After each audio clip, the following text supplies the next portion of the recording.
Good afternoon. My name is Hae-Sun Kim, advisor of Gangnam Labor Law Firm. Today we will discuss about the two specific terms under the Labor Standard Act, which is the mandatory provisions and the good faith principle. So could you explain about the concept of the two terms?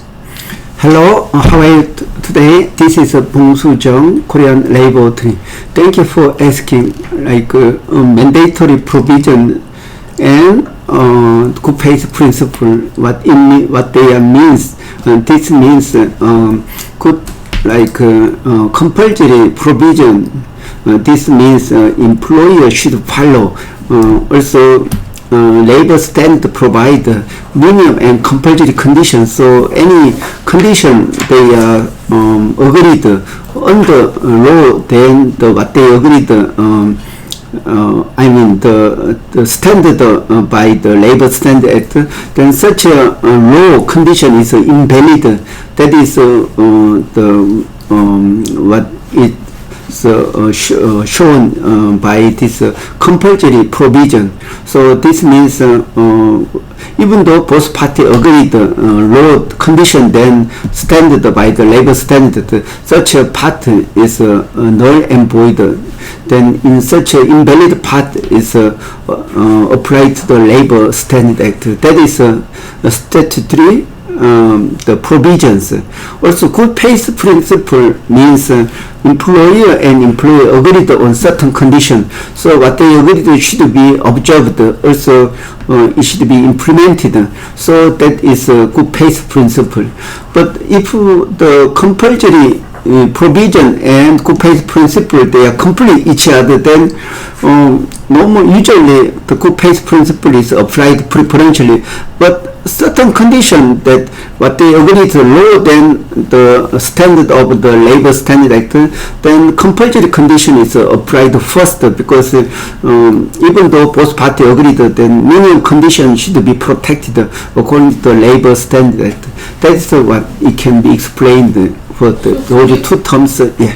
So could you explain about the specific court ruling about two that terms that conflict each other? Yes, there are very important court rulings regarding this compulsory provision and good faith principle. That is 2013. There was a famous court ruling regarding ordinary wage. So employer and employee agreed in the collective agreement that the regularly paid the bonus they can be excluded from ordinary wage. So in that case, employer and employee agreed. Then the court ruled, even though both parties agreed in the collective agreement, what they agreed is violating Labor Standard Act, especially the concept of ordinary wage. So ordinary wage is minimum condition by the Labor Standard Act. So such a agreement, good faith principle cannot be accepted in this compulsory provision. So this is some good example to understand these two differences. I see.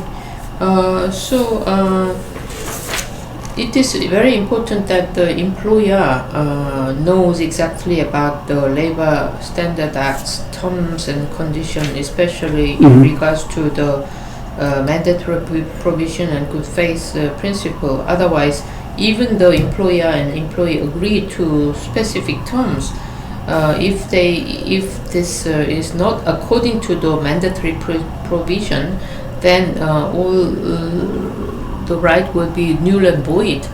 Is that right? Yeah, that's right. Yeah. So we need to know, for example, very simple example is minimum wages. So if employer and employee they agreed very low minimum wages because of their young age or old age, but such a what they agreed cannot be allowed if the minimum wage is lower than actual minimum wage by the Labor Standard Act.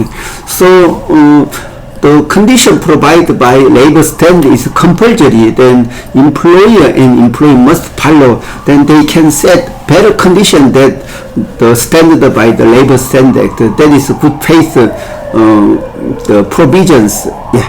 I see. Thank you very much for your comment. Okay, thank you for watching. Bye bye.